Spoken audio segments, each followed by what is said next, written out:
Hello there and welcome to another edition of the Social Gambler Radio Hour. I'm John Arnette. Good to have you with us on a sunny Friday here in St. Augustine. Maybe you're heading home from work, getting ready to enjoy a weekend. Wherever you are, good to have you with us. Sitting in here as always with Pete Melfi, producer extraordinaire and host of the Bargain Hunters Radio Hour. Thank God he shaved his ghastly beard thing from yesterday.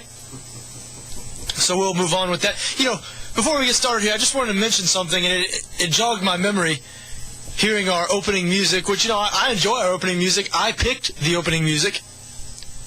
Country Home, opening song to Neil Young's Ragged Glory album. I had to think for just a second. So, you know, their video podcast this show now on thesocialgambler.com. And I saw where smart guy, whoever posts those over there at the Social Gambler, when he did yesterday's post, he actually said something about the music.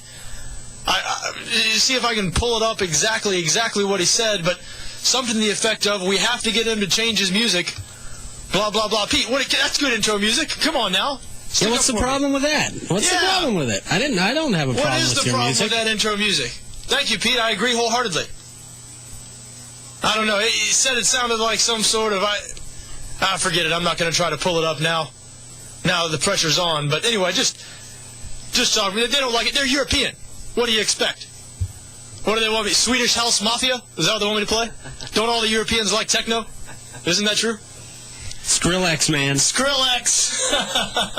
Now, yeah, I mean, I don't think any of our listening audience has ever heard of Skrillex either. I'm sorry, I never heard of Skrillex. Apparently, this guy's a big deal, a musician.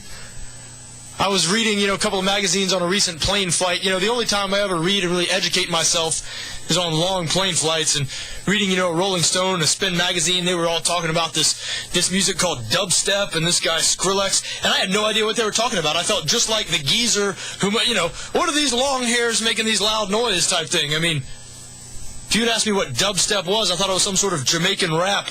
Like Shaggy or something. Apparently it's not like that at all. It's some sort of techno rave music. I'm sure my European friends at the Social Gambler know exactly what it is. Maybe I should choose some Skrillex as my opening music. Anyway, good to have you with us today. It is a Friday. Feeling good here in the studio.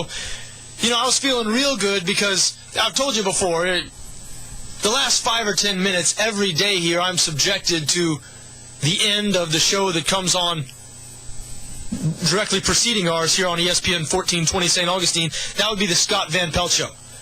They do some nationally syndicated programming here on 1420, Scott Van Pelt being one of those programs. They end before I come on. Hear the last 5 or 10 minutes of their show here in the studio every day.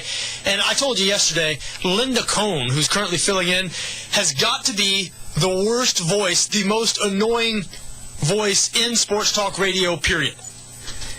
And so I was sort of happy, encouraged, because I thought her week was ending today, so I wouldn't have to listen to her anymore. Then I find out, just as they're signing off here a few minutes ago, Ryan Russillo, the other half of that Scott Van Pelt Show, says he's going to be missing the next 2 weeks. Not like I'm a big fan of Ryan Russillo, but does that mean we get more Linda Cohn? Whew. I mean, what were they talking about? I mean, just the end of the show, the part I heard, they were talking about what, Linda Cohn seeing a David Cassidy concert in Madison Square Garden. I'm not even making that up. Made me want to jump out the window. I sure would change the station if I were listening to that on the radio. I mean, first off, and I know this might not be politically correct, might be a little sexist or whatever, women have no business doing sports talk radio. Period, end of story. They have no business commentating on games, no business doing sports talk radio. I am a sports talk radio fan. I enjoy sports. I don't want to hear it. Sideline interviews, that's fine. Hosting Sports Center, that's fine. Studio host, Robin Roberts type, fine. But anybody who's ever heard that the off crew who does college football games on ESPN2, and you get the woman in there, anybody who's ever heard Linda Cohn do sports talk radio, even if they are just as knowledgeable, even if they say the same things a man says, it just lacks a certain quality of legitimacy, an air of legitimacy. It lacks a little bit. That might be politically incorrect to say, that might be a little sexist, but you know what? I do not want political correctness interrupting or making worse my football viewing or sports radio listening experience. Now, as women sports talk hosts go, some are worse than others. Bonnie Bernstein, who's been filling in for Dan Patrick this week. I listen to that show from time to time. She is all right. Linda Cohn is the bottom of the barrel. She is brutal, tough to listen to.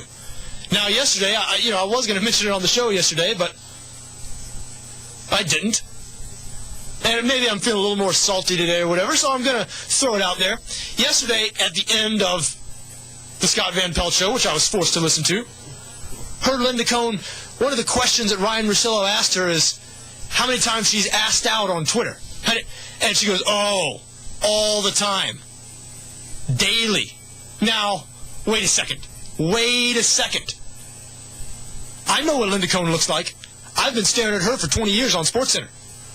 You're telling me she gets asked out several times daily on Twitter? What's going on here? As far as looks go, she rates somewhere between Serena Williams and the mother character on Throw Mama from the Train. You ever see that movie, Pete, with Danny DeVito? Owen, the mother. Somebody out there listening knows what I'm talking about. I mean, I'm sure Linda Cohn's a nice person. She's knowledgeable. She does not bother me as a SportsCenter anchor. But for her to squawk on the radio about all the times she's asked out on Twitter, I'm a heterosexual male. You can't fool me. Can't slip that by me, Linda Cohn. I don't think so. Does anyone in her age range even use Twitter? That's what I'm wondering. Thank you, because people, I wasn't going to say, you know what? I wasn't going to use the age thing. Really, I wasn't going to go there because Linda Cohn was as unattractive when she was 25 as she is when she was 55. I mean, she was just one of those people who, not everybody wins the genetic lottery. Pete and I are both living proof of that. I'm sure we fall right in there with Linda Cohn, but we have eyes. I mean, come on now, let's face it. Performing some sort of sexual act with Linda Cohn would require the suspension of disbelief. You'd have to find your happy place. Imagine you were somewhere else. And you would try to hold off the reality that was crashing down every time you opened your eyes or realized what was going on here. So, anyway, I'm sorry if that sounds a little harsh, but the woman, I don't come talk about all the times I'm asked out on Twitter or whatever on radio because it doesn't happen. But, so yeah, Pete was about to call me out on that and tell me it didn't happen. I know that, Pete. Thank you very much. I'm a realist. Linda Cohn. Are we going to get more Linda Cohn next week? God, I hope not. Anyway, yeah, hey, that's the way I feel. I'm sorry. Anyway. We do have actual sports to talk about today. Lots going on in the sports world. 794-9001 is the number if you'd like to join the program here. Talk some sports with us. Your calls are certainly always welcome at 794-9001. We are brought to you by thesocialgambler.com, your leader in free sports picks, news, and reviews. And aside from apparently having a poor taste in music, as Europeans are known to from time to time, the Social Gambler is a great place to hang out. All your sports news, sports gambling news, picks, gambling technology news, gambling industry news. It's all on thesocialgambler.com. Everything's entirely free. In addition to being a website, they're also an app for your smartphone. So be sure to check them out, The Social Gambler. Now, I want to start in the NFL today. Second day now, 2 days now down, Jacksonville Jaguar training camp. Every team in the NFL now has begun their training camp, so the NFL season has officially begun in earnest. First preseason game, Hall of Fame game, not too far away, August 3rd, right around the corner. Shad Khan, owner of the Jacksonville Jaguars, gave an interesting interview to Vito Stellino of the Florida Times Union. I read it, at first, the line of questioning, the first 3 or 4 questions that Stellino printed, I'm not sure if he actually asked the questions in that order, but I was a little deflated. I was like, oh, here we go, same old plastic stuff. But then it actually got sort of interesting. Vito Stellino asked Shad Khan some questions that I think all Jaguar fans would like to know the answers to. And the answers to those questions, some of them troubled me a little bit. Now, hey, first off, let me say this. I want to like Shad Khan. I think he's got a good personality. I think he's sort of a fresh new start for the city. I like some of the things he's done in terms of having the caravans with current and former players, going to locations all over northeast Florida and southeast Georgia, sort of spreading the Jaguar gospel, trying to regionalize the fan base. That's a step that previous ownership did not take.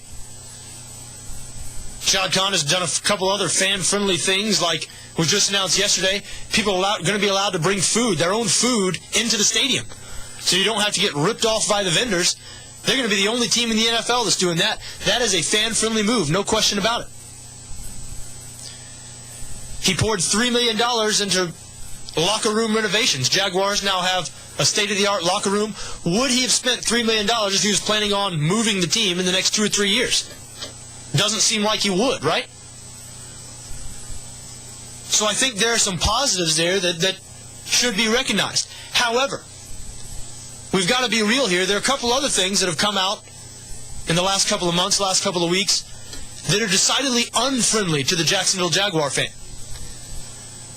One is the decision not to take advantage of the NFL's new blackout policy. Now, for those of you who don't know, the NFL, a few weeks ago, changed their official blackout policy, allowing teams the option to lower the number of non-premium seats they had to sell in order to avoid a blackout. Now, blackouts have been a serious issue here in Jacksonville in the past. I know we haven't had one for a couple of years.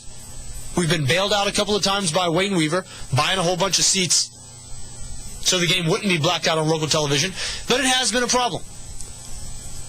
You know, there's a better chance here of a blackout than a sellout over the last 4 or 5 years. Nobody can deny that. So there was a lot of sort of rejoicing in Jacksonville because we thought when the NFL announced they changed this policy, the days of blackouts in Jacksonville were done. You know, Jacksonville has a big stadium, big for the size of the market. They're also, you know, a hot weather team, so more than some other, you know, I mean, it's in September, early October. It's not very comfortable watching a Jaguars game. You sit there, 90, 95 degree weather, roasting in those plastic chairs. Now, I've done it many times. It's an experience. It's still fun. It's just not as comfortable as those, you know, October night games or whatever when it's room temperature outside. So the Jags aren't the only team in that situation. Tampa Bay Bucks, Miami Dolphins also in that situation. But Tampa did lower their blackout number to 85%. And Miami hasn't announced yet. They might lower theirs too. Now, Shad Khan was asked about this, and he explains. He says, he was asked by Vito Stellino, why did you decide not to drop the blackout figure? He says, our thought on that, I think the current number is what we need to really have a sustainable team in the area. So what he's saying is, hey, we need 100% sold. I want 100% sold. I don't want people to be able to watch TV if there's only 85% sold, to be able to watch the game on TV, local people. Well, that might be smart from a business perspective, but that is not fan-friendly. And for a team that is still a young franchise with a very small fan base, I'm not sure that is wise. I mean, you want young Jaguar fans, whether they come to the game or not, you want them to become Jaguar fans. Shad Khan talks about the team being sustainable in this area. It's only going to be sustainable if kids who are 15, 18, 20 years old are huge Jaguar fans in 10, 12 years. Because due to the fact that the team is so new, you know, not even 2 decades old yet, most or a lot of 40, 50-year-old football fans in the Jacksonville area, you know, have grown up being fans of other teams. A lot of them sort of try to be Jaguar fans. A lot of them, the Jaguars, their second team. But, you know, they had allegiances to other teams before the Jaguars came into existence, so they're not passionate about the Jaguars. The Jaguars need a passionate fan base like other teams have. So, you know, blackouts don't help that. And hopefully we won't have blackouts. I do not look for Shad Khan to bail us out the same way Wayne Weaver did. Another thing that Shad Khan was asked about in this interview that ran in the Times-Union today that is definitely not fan-friendly, or as a Jaguar fan, I don't like seeing or hearing, and that is the whole playing games in London business. I mean, Shad Khan is positively enthusiastic about playing multiple home games in London. He is going to be the Jaguars are going to be one of the franchises, according to Shad Khan, who, you know, Vito Stellino asked him, you want to play there multiple years? He said, quote, that is exactly what we want to do. The NFL, you know, you need franchises to volunteer their home games. Because 2 teams go over there, one team loses a home game, one team doesn't. So that's not a flip of the coin situation. One team volunteers to lose that home game. Shad Khan and the Jags, they're going to be one of those teams volunteering. They're going to be playing in London for multiple years, maybe more than one game a year. Now, we only get 8 home games a year here in Jacksonville, 8 regular season home games. We're going to be losing 1 or 2 of those games to London. And what Shad Khan said today when Vito Stellino asked him, as he should have, good for Vito Stellino, good reporting, asked him after Shad Khan said that playing multiple games in London is exactly what we wanted to do, Vito Stellino said, some of the fans who attend all the games don't want to lose a home game for multiple years. What is your message to them? Shad Khan's response makes it sound like he's a billionaire. Makes it sound like he doesn't have any connection to the fans or to who exactly is coming to his game, like he can't relate to the everyman. Shad Khan's message to Jaguar fans who are concerned about losing home games to London is this, quote, my message is you're not going to lose a home game. The home game is just going to be a little further away, end quote. He's talking about London. London. He's not talking about moving a home game to Orlando. That's a little further away. That's, an inconvenience for the hardcore Jaguar fan having to drive 2.5 hours. For a billionaire to say, oh, those fans aren't losing a home game.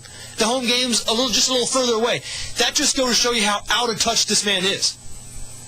Out of touch with the actual people who are coming to his games. He goes on. He says the home game is going to be a little further away, across the water, across the pond, the Atlantic Ocean. Shad Khan continues, when we get to the point where we're successful in that endeavor, we'll do everything to accommodate Jacksonville area fans who want to go to that home game in London. Really, we'll do everything. Okay, then. I'll tell you what you could do. You could start with the very first game they play in London. Every season ticket owner in Jacksonville, you could pay for their plane fare, pay for their travel, pay for their hotel, and pay for their ticket to the game. That's doing everything you could do. You could certainly afford it. It wouldn't cost as much as that locker room renovation. So again, and I'm not Mr. Bash Shad Khan. If you listen to the show, you know that. You know I want to like Shad Khan. I've said many times that Shad Khan has taken steps, fan-friendly steps, that Wayne Weaver hasn't taken. Shad Khan has done things that would make you think and make it look like that he's planning to have football in this area for a long time. However, it does make me extremely concerned when I hear him so enthusiastic about playing multiple games in London. Because, folks, let me tell you, the NFL in London, the NFL in Europe, that is happening. For those of you who scoff at that idea and think, there'll never be a franchise over there, logistical issues, open your ears. Roger Goodell has said ever since he took over as commissioner of the NFL that he wants to expand the NFL brand worldwide, that he wants a franchise in London, England. Robert Kraft, owner of the New England Patriots, said less than a month ago that he is going to push hard for a franchise in London, and he thinks it'll happen within the next decade. So we're not talking about, 20, 30 years in the future. This is happening soon. And will the Jaguars are certainly one of those franchises that are always rumored to be leaving, whether it's Los Angeles, St. Louis, I've said, is the city that I'm worried about, because Stan Kroenke, who currently owns the St. Louis Rams, he's a Los Angeles guy. He has ties to one of the groups trying to build a stadium out there. He's another owner. The Rams are playing in London for the next 2 seasons. Kroenke's been another owner who has volunteered Rams home games for London, just like Shad Khan's doing in Jacksonville. And a lot of people think as soon as the stadium is built in L.A., the Rams are going to go back to L.A. Now, Shad Khan is from Illinois. Shad Khan has tried to purchase franchise in St. Louis before. So as a Jaguar fan, I'm concerned about St. Louis as a possible eventual destination for the Jaguars franchise. But I'll tell you what, London is going to get some sort of team. It's going to happen. I mean, Robert Kraft, when he talked about thinking there's going to be a team there in the next decade, he sort of expounded on that. He talked about how last year 180 million American households watched the Super Bowl. That is 2/3 of America. 2/3 of American households watched the Super Bowl. His point was the NFL has gotten as big as it's going to get in this country. So for it to expand, for it to grow, which every owner in the league wants it to, which Roger Goodell certainly wants it to, they're going to have to expand beyond the borders of the United States. And London is more economically, they can host an NFL team. The NFL in Mexico, something like that, that's more of a pipe dream at this point. Mexico doesn't have the economy to support an NFL franchise. London certainly does. So Shad Khan making some more statements. Expect to see Jaguar home games played in London over the next couple of seasons. It's going to happen. Anyway, got to go to a quick break now. When we come back, a couple more training camp thoughts I want to talk about. We'll also talk about the Olympics. Opening ceremony tonight. Actually, opening ceremony going on right now as we speak. Started at 9 p.m. London time, which means it started 25 minutes ago. We'll be seeing it on tape delay. I believe NBC's coverage starts at 7:30. Anyway, we'll get into some Olympics, maybe some college football. 794-9001, the number if you'd like to get in. I'm John Arnette, and this is the Social Gambler Radio Hour. Nothing.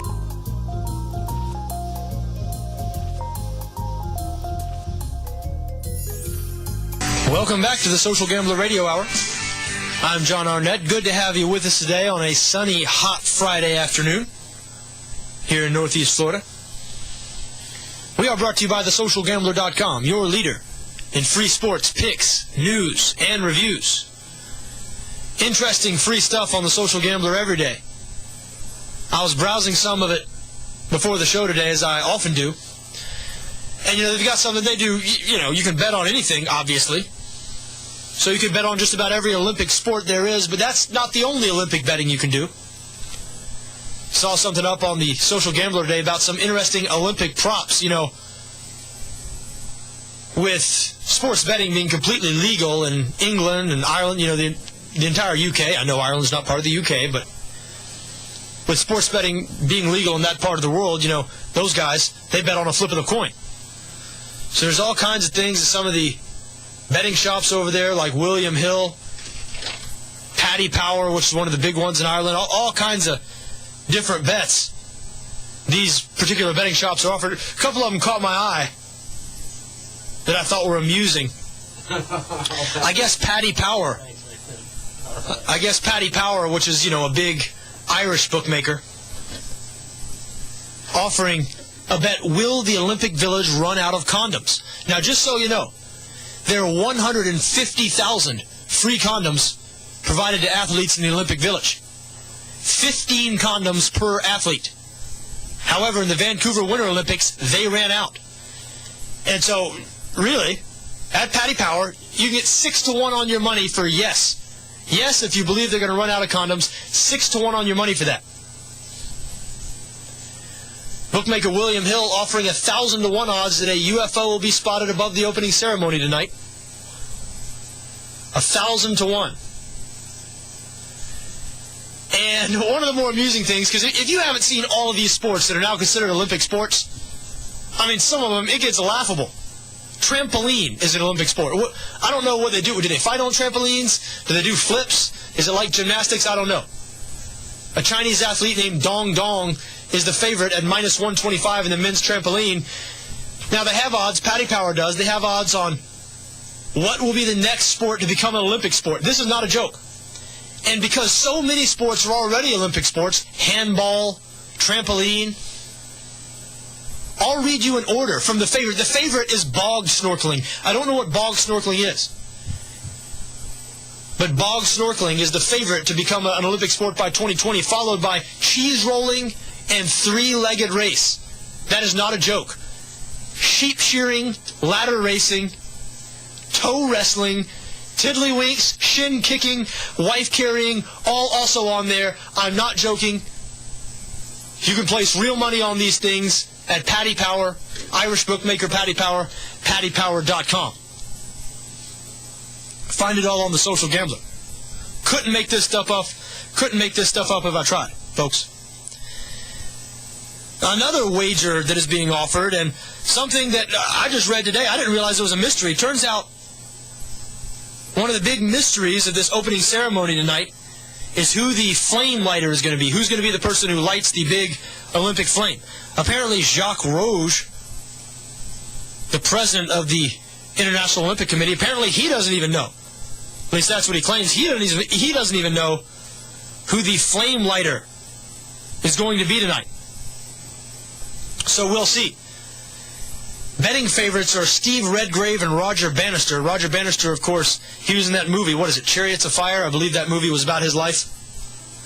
I think ran the 4-minute mile or something like that. Steve Redgrave is apparently Jim, hang on 1 second. someone from Great Britain who has won gold medal at 5 straight Olympic Games in rowing. I mean, no matter what sport it is, gold medal in 5 straight Olympic Games is quite impressive, to say the least.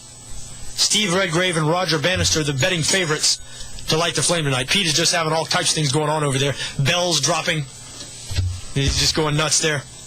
David Beckham and Muhammad Ali follow that. Redgrave and Roger Bannister are near even money. 7-1 for David Beckham, 8-1 for Ali. Anyway, as we said, opening ceremonies going on right now. However, we can't see him anywhere in this country. We'll see him tape delay on NBC tonight. Can they possibly compete with the Beijing deal 4 years ago? You don't want to mess with those Chinese and their electronics. I mean, that's no joke. And it was electronics, right? That fireworks display, wasn't that fake, Pete? Wasn't it an electronic fireworks display? I don't watch. You have no idea? Come on, man, get with it. I don't watch the Olympics. Who watches the Olympics? Really? Are you serious right now? You expect me to remember something from, what was it, 8 years ago, 4 years ago? How come that figure skater is your screensaver on your... How come it was Johnny Weir? Yeah, you caught me on that one. Okay. Yeah. Funny guy. Sophomoric, I know. You're just full of them today. All right, I am. It's a Friday. I should be. Hey, going to take a call now. We have Jim on the line. Jim, you're on the Social Gambler Radio Hour. How are you, my friend? I'm doing well, thanks. Just wondering, is there a reason why the NFL isn't interested in expanding, let's say, isn't Toronto a better place than London? Got some avid football fans up there, and give them a team, and it just seems easier for the teams that exist to get to it. But if you're going to expand, don't you kind of just tiptoe out of the country slightly rather than go across the... Well, I hear you. I hear what you're saying. And Buffalo does play at least a game or two, I believe, in Toronto. And there no doubt is some interest in Toronto. I'm sure if Roger Goodell would answer that, I'm sure he would say the NFL sort of already has their hooks in Toronto. I would bet that television ratings for NFL games are very big in Toronto, very similar to what they would be in the United States. I'm not sure it's that way yet in Europe and the UK. I'm not sure the game is really caught on over there. I'm not sure people really care about it yet over there.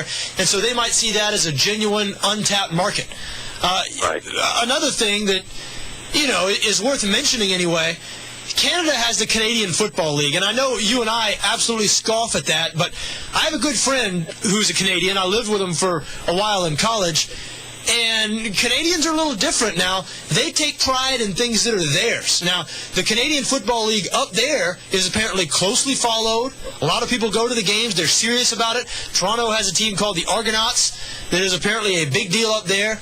My Canadian friend, he was from Calgary. He played golf, went on to play some professional golf on the Canadian Tour. Now, the Canadian Tour is a professional golf tour that, it's considered a mini tour. Their purses are similar to, say, the Hooters Tour. They'll pay, say, $25,000, $30,000 for first prize. So purses pale in comparison to the PGA Tour. And, it's generally the Canadian Tour is a place where guys go play if they're not good enough to qualify for the PGA Tour or something like that. But I'll never forget that my friend told me, playing golf growing up, his lifelong dream was to play the Canadian Tour. He's from Calgary. They have a big Canadian Tour event every year in Calgary. I think it's one of their bigger events. I mean, still, they only pay like $30,000-$35,000 to the winner. Money just pales in comparison to the PGA Tour. But it struck me, and, so it's just, we're so... as I know, the PGA Tour is the biggest professional golf tour in the world, but Canadians take pride, I think, in what is theirs. And, when my friend told me that he was living his dream, he played 3 or 4 years out there on the Canadian Tour, and that's what he had dreamed about ever since he was a kid. People support those events up in Canada. Galleries come out and see them. They're sort of big things. So, I'm not that the NFL would care about stepping on the toes of the Canadian Football League, but I'm just not sure Toronto is starving for an NFL franchise. Not that London is either. But I think that Goodell and the owners could be starving sort of for a new revenue stream. I'm sorry, Jim, what were you saying? It seems like to make peace with the Jacksonville fans if they were to lose a game or two a year. lifting that blackout sure would be nice, just as a little throwback to the local fan, or I agree lowering that, season ticket price. One of the two. I agree with you. And now Shad Khan, he's taken fan-friendly steps. We said the Jags fans are now going to be able to bring free food in the stadium. But you're right, not lowering the blackout number is a little curious because, quite frankly, the NFL designed that rule, the relaxation of that rule, just for teams like Jacksonville. As a matter of fact, you could say that the Jacksonville Jaguars are the poster franchise for why that number was lowered, okay? They have a big stadium for the size of market. It's a small market with a big stadium, a lot more seating capacity than, say, Tampa. They're as hot weather as they come in terms of NFL cities. So the first month or two is not very comfortable for the fans to go to the games. Because of that, a lot of fans like to stay home and watch it on TV. And they're a struggling franchise. They've been bad and irrelevant for over a decade. So, the relaxation of that blackout rule, it would appear to be designed for a franchise like Jacksonville. And for them not to take advantage of it, especially when their in-state neighbors, Tampa Bay, do take advantage of it. And I said yesterday, if Miami takes advantage of it also, and the Dolphins haven't announced one way or the other yet, but if they reduce their blackout numbers to become more fan-friendly and have those games shown on local television, that's really, in my opinion, going to make Jacksonville ownership look bad. But, it's not my decision, obviously, or your decision. I'm sure we wish all the games would be on local TV, and maybe they will. Maybe we'll fill up 100% of the non-premium seats every game, and we'll have no blackouts, just like we have in the last couple of years. But anyway, hey, Jim, I do appreciate the call. Thank you. Bye-bye. 794-9001, the number if you'd like to join the program. Another thing, and hey, we've made it through this whole show without talking about the Maurice Jones-Drew holdout, and that's not what we're going to get to now anyway. Going to get to another thing that was announced today that, hey, listen, I think it's good in a way that a hard line is being taken. Jack Del Rio was criticized for being too much of a player's coach, maybe being a little too lenient from time to time. And Mike Mularkey, while he doesn't appear to be any Greg Schiano, like Greg Schiano down there in Tampa, he looks like he's running a military-style boot camp. I saw today where 6 players failed his mandated conditioning test, and he's running guys off. He doesn't like their attitudes. So, Greg Schiano following the Tom Coughlin sort of route. Not sure Mike Mularkey's quite there, but it was made public today. Mularkey announced to the team last night a somewhat controversial measure. The Jaguars are going to become the only team in the league to do this now. Starting this season, they're going to fine players $10,000 for saying anything about injuries to media outlets. Excuse me. That's right. If a player says anything about an injury to the media, a Jacksonville Jaguar player, they will now be fined $10,000 for this. Now, the reason Mularkey gives is, to me, it's good to hear from a Jaguars fan perspective. It's for, competitive advantage. He doesn't want to be at a competitive disadvantage. He uses an example of when he was head coach at Buffalo, he heard an opposing quarterback say in an interview with ESPN that he wasn't going to play this coming week, and that hadn't yet been announced by the team, and apparently the coaches of that team sort of backtracked and said he might play, but Mularkey said that he knew the truth because it had come out of that player's mouth and used it to his advantage in preparation. Hey, listen, I know Bill Belichick is notoriously tight-lipped about this type of stuff, and I guess if you're going to follow the lead of somebody, the New England Patriots are as good as anybody else. They've certainly been the standard bearer in terms of excellence in the NFL over the last decade or so. But this is not a very player-friendly move at all.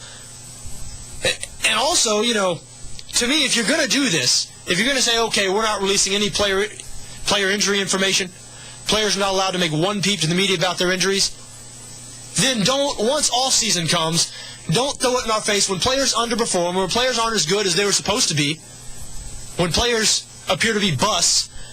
Don't tell us they were injured all year and blah, blah, blah, and we just didn't know it, which is exactly what we heard from the Jaguar front office to the media about Tyson Alualu about 2 months ago.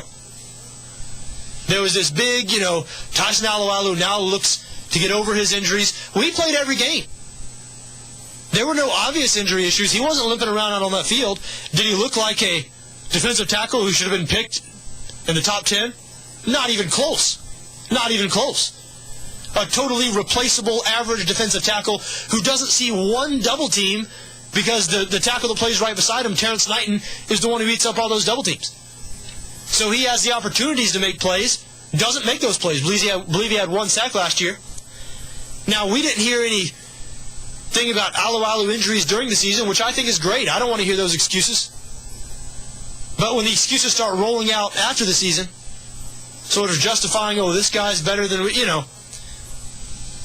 if they're injured, they're injured. If they're not injured, they're not injured. If you're not going to release any injury information, if you're going to fine players for saying anything about it, don't come out then after it's done and after the team's bad and say, oh, we had to deal with a whole bunch of injuries. Well, of course. Of course you did. Another way I think this, it's humorous to me, Mike Mularkey saying this, it could cost him. The NFL might tell him that he can't do this. Because ProFootballTalk.com, which is probably the leading source of NFL news information, they've merged with NBC. Their guys, Mike Florio, those guys, they're on the Football Night in America on Sunday night. So these guys, they have a lot of sources. They picked up on this earlier today. And I saw it interesting. They ran the story about Mularkey fining players $10,000 for revealing injury news to media. And a picture of Joseph Stalin was in there when they ran the story. And anyway, Pro Football Talk then said that they've been poring over the collective bargaining agreement. I forget which particular article it was. They mentioned, Article 46A or something in this last collective bargaining agreement. And it lays out all types of things that players can be fined for.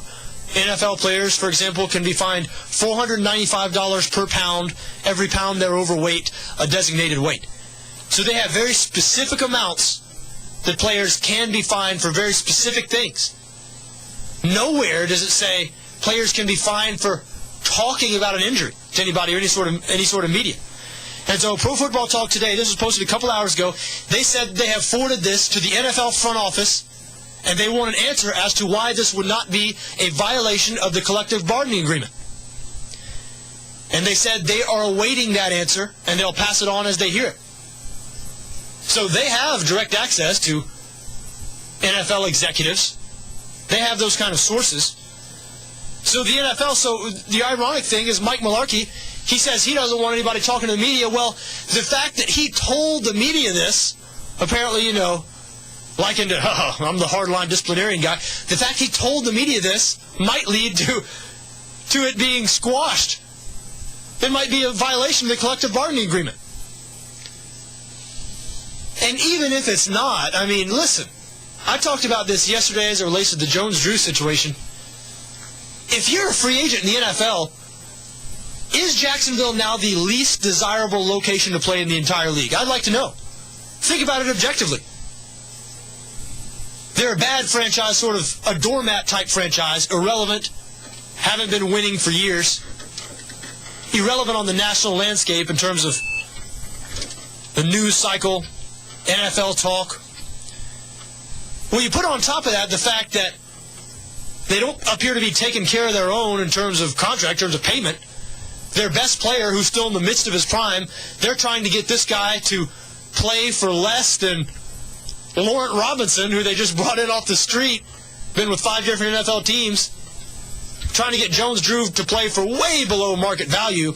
And the explanation they're using is, oh, well, he's been paid his first 3 years. Yeah, he's been paid what he's been worth. He's been paid $7 million a year, which is still less than the top guys, and he's performed like the top guy. So he's been paid what he's worth. They're underpaying him now, still in the midst of his prime. So you don't think players around the league see that and say, wait a second, they're not paying this guy? They're $25 million under the cap, and they're not paying this guy? And then when you throw on things like this, the only team that gets fined $10,000 for saying anything to the media about injuries, not even Belichick does that. Is this a desirable location? Would anyone want to come here and play? You got to look at that. That's a factor. Yeah, you can do things like this. You can take the hard line. You can not pay your guys. You can paint your best players out to be the bad guy, as Shad Khan did again today in the paper, saying, oh, it's his choice. It's his choice to stay away. Like Maurice Jones-Drew is the bad guy in this situation. Like he should be expected to play for half of what some of his peers are making, a third of what other of his peers are making, You're throwing around money to free agents who haven't proven anything, haven't done anything for the team. You won't pay this man, and he's made out to look like the bad guy in the media. I'm just not sure. If you've had no success, if you're New England, you can do that. If you're Jacksonville, you can't do that. Nobody's going to want to come here and play. If you want to be bad and irrelevant for the foreseeable future, proceed.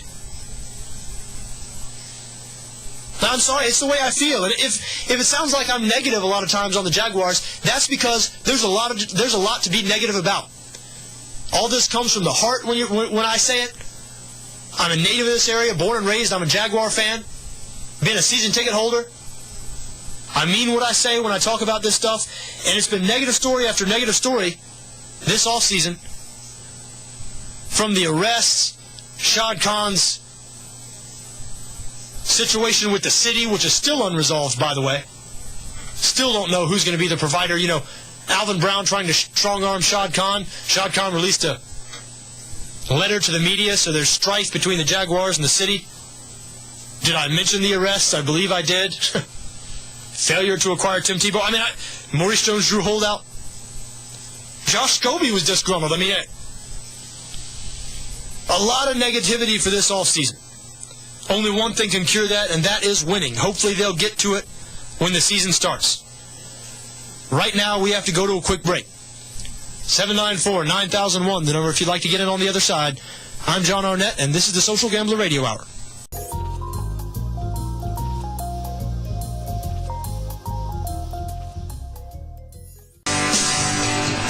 Welcome back to the Social Gambler Radio Hour. I'm John Arnette. Good to have you with us. Pete just informed me there was a caller today telling me to keep that intro music. What was the exact words he used there, Pete? It was just along the lines of keep you can't say screw on the radio? Is that? No, like keep the music. Screw those other guys. Screw the guys. Is that screw them if they don't like it. Sure. Go. Screw them if they don't like it. There you go. That's it's a paraphrase. Yeah, that's not radio inappropriate, is it? No, I don't think so. No. Come on now. Yeah. So anyway, if you're listening, folks at Social Gambler, another vote for Neil Young's Country Home. The Swedish House Mafia will have to wait for some other show. Video podcast this program can now be seen on thesocialgambler.com, but that's not all. As a matter of fact, it's probably the most minor part of the Social Gambler. Many contributors from all over the world to the Social Gambler. Sports news, sports picks, sports gambling news, gambling technology news, gambling industry news can all be found on thesocialgambler.com. Everything is completely free of charge. They're also an app for your smartphone. Be sure to check them out, The Social Gambler. And St. Augustine residents, I've told you before, you can find all your free advice on The Social Gambler. The only place here in the area where you can legally take advantage of that advice. The only legal sports book in the area is aboard the Jacks Are Better Casino, the casino ship that sails 9 times weekly, every day but Tuesday, out of Mayport. Full Vegas action on the Jacks Are Better. You can get out there and bet on the Olympics. Bet on these Olympic Games at their sports book. Anytime you go out there, be sure to mention this radio show, the Social Gambler Radio Hour, for $10 free play. That's right, just for mentioning this radio show, they'll give you $10. You can use same as cash anywhere in the casino. So pay them a visit at the Jacks Are Better Casino. Be sure to tell them you heard about them on the Social Gambler Radio Hour. Plenty to bet on the Olympics. Now, if you are going to bet on the Olympics, my advice, do not bet against any blind archers. Do you know why? Because if a blind man has advanced so far in archery where he is competing in the Olympics, you do not want to bet against that guy. Is there a blind archer? Pete, not only is there a blind archer, but a blind South Korean archer named Im Dong-hyun broke his own world record yesterday in the 72 arrow event. Scored a 699. Now I have no idea what all that means. What I do know is this blind man was shooting arrows from 76 yards away, and he broke his own world record. A blind man, that's not a joke. Wears no corrective glasses or anything while he's shooting these arrows. A blind archer, a blind South Korean archer broke his own world record. Exactly. So never bet against a blind archer, right? Never do that. Because if a blind man wants to bet you in archery, you do not want to take that bet, trust me. Anyway, we'll keep track with how M. Dong-hyun does throughout the rest of these Olympics. Maybe afterwards we'll have him on the show. He's blind, but he's not dumb, right? He can talk. Somebody in here speaks South Korean, right? Pretty sure South Korean isn't a language. I'm not a xenophobe. I just think this is the best country in the world. Anyhow, Olympic basketball, probably the most popular sport over here, most popular summer Olympic sport over here. This current USA Dream Team making a lot of noise. LeBron James today echoing Kobe Bryant's statements about this Dream Team being able to beat the 92 Dream Team. Of course, it's a silly argument. I tend to agree with Charles Barkley when he said only 3 players from this year's team, Kobe Bryant, LeBron James, and Kevin Durant, those would be the only 3 guys who make the other squad, who would make the 92 squad. But we'll see if this Dream Team can handle their own business. I'm not yet convinced they're going to cruise to gold like everybody else thinks they are. Spain, they beat Spain recently in an exhibition. Spain held out Marc Gasol, their starting center. Spain has a front line of Marc and Pau Gasol and Serge Ibaka. That is a better front line defensively. I can't say offensively because I guess LeBron James and Kevin Durant would be counted in USA's front line, but Spain will certainly have a size advantage. And they got good guards to go along with it. I mean, guys like Rudy Fernandez, guys who play in the NBA. So we shall see. We shall see. I'll be watching with great interest, as I'm sure everybody will. Now, college football season right around the corner. Tonight is the University of Florida's annual Friday Night Lights showcase, where they have all the up-and-coming recruits. It's usually a big recruiting day. They get a lot of commits. Yesterday, they got their biggest commit in the Will Muschamp era when a Tampa high schooler named Vernon Hargraves III, who's a defensive back, 5-star guy, rated in the top 5 in the country by most recruiting services. He committed to Florida, giving them their 18th commitment for this up-and-coming class. Will Muschamp putting together a very attractive class on paper. He just slow it down here a little bit. Of course, I'm not sure that means much, because Florida had top 5 recruiting classes in 2009, 2010, and all those guys who are upperclassmen now, not a single Florida Gator was on the first team of either the media or the coaches' preseason All-SEC teams.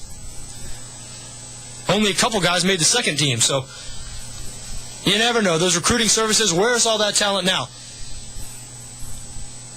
Used to think it was funny, Steve Spurrier used to say in the 90s, when they were thumping Georgia every year, he used to say something to the effect of, all Georgia's players are better when they go there. How come all my players are better when the games actually come around? Because Georgia's recruiting classes that time were ranked just as high as many of Florida's. Anyway, Vernon Hargraves III will be a Florida Gator, apparently. Most of these top 5 guys flip-flop 5 times between now and National Signing Day, but we shall see. Anyhow, hope you folks enjoy your weekend. We're out of time here. We can be heard at 10 a.m. on Sunday mornings on 1010XL. If you don't catch us then, we'll be right back here at 4 on Monday for more of the Social Gambler Radio Hour. Have a good one, folks.